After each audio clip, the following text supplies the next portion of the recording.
जनता ही इसका जवाब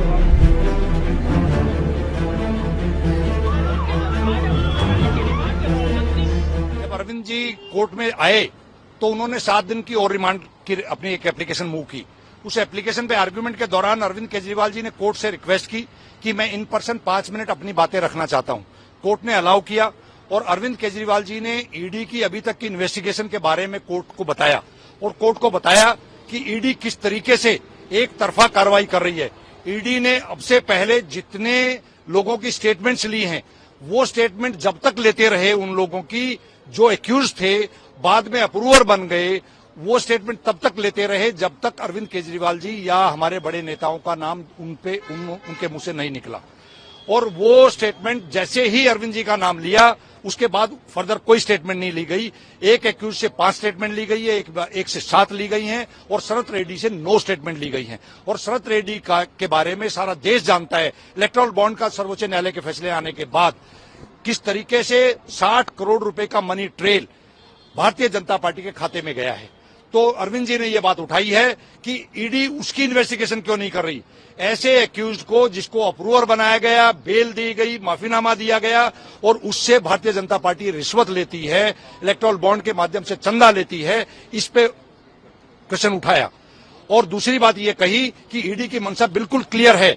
ईडी की मंशा ये है कि किसी भी तरीके से आम आदमी पार्टी को क्रश किया जाए और अरविंद केजरीवाल जी को बदनाम किया जाए। जबकि माननीय सर्वोच्च न्यायालय ने संजीव खन्ना जी की बेंच ने यह तय कर रखा है अपने मनीष सिसोदिया जी के बेल में जब ऑर्डर किया था कि 100 करोड़ रुपए की जो बात कही जा रही है वो 100 करोड़ रुपए अभी तक ईडी साबित नहीं कर पाई है। वो अभी डिबेटेबल इशू है, डाउट है। लेकिन 60 करोड़ रुपए जो भाजपा के पास गया है उसमें कोई संशय नहीं है, उनके खाते में गया है। उनके खिलाफ कार्रवाई क्यों नहीं हो रही, ये सब बातें कोर्ट के सामने। भारत के अंदर डेमोक्रेसी की धज्जियां उड़ाने की ठानी है, उसका मुखौटा है ईडी।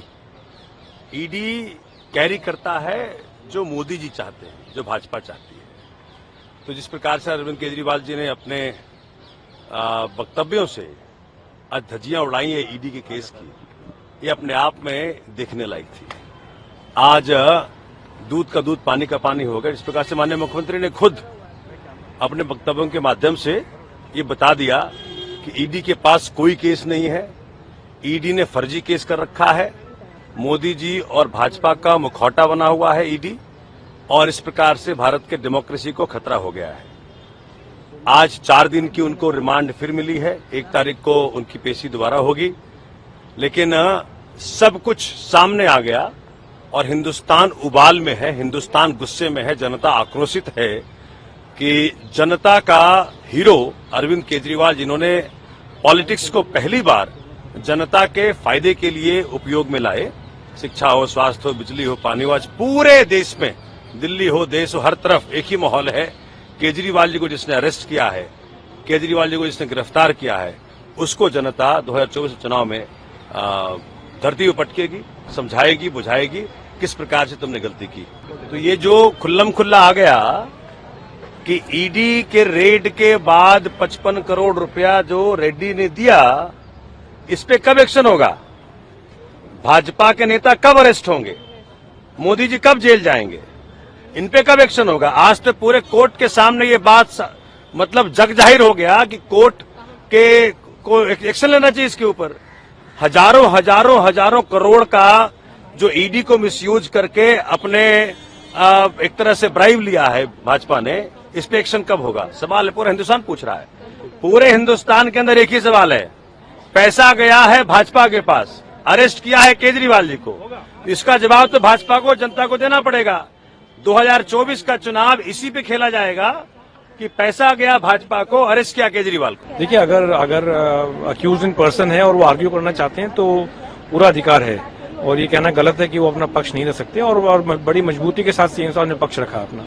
इस दौरान उन्होंने ईडी जो एक तरह से इलेक्टोरल बॉन्ड का मामला है उसे भी सामने रखा कि इलेक्टोरल बॉन्ड के जरिए शरद चंद्र रेड्डी का उन्होंने मामला सामने रखा। आपको लगता है कि इससे आपका पक्ष मजबूत होगा आम आदमी पार्टी? नहीं, बिल्कुल। जो वो कह रहे हैं कि मनी ट्रेल नहीं मिल रहा है, तो मनी ट्रेल तो वहाँ है, और वही सीएम साहब ने कहा कि भाई उसको इन्वेस्टिगेट करना चाहिए, और वही जो हमारे वकील साहब हैं रमेश गुप्ता जी, उन्होंने भी यही रखा कि उसको भी इन्वेस्टिगेट करना चाहिए। फिर रिमांड को आप कैसे देखते हैं? रिमांड ये पूरा कोर्ट के ऊपर है। और हालांकि सीएम साहब ने तो कहा कि वो पूरा कोऑपरेट कर रहे हैं और उनको कोई आपत्ति नहीं है अगर उस तरीके से रिमांड अगर आगे भी बढ़े तो जो भी कोर्ट का आदेश होगा वो मान्य है।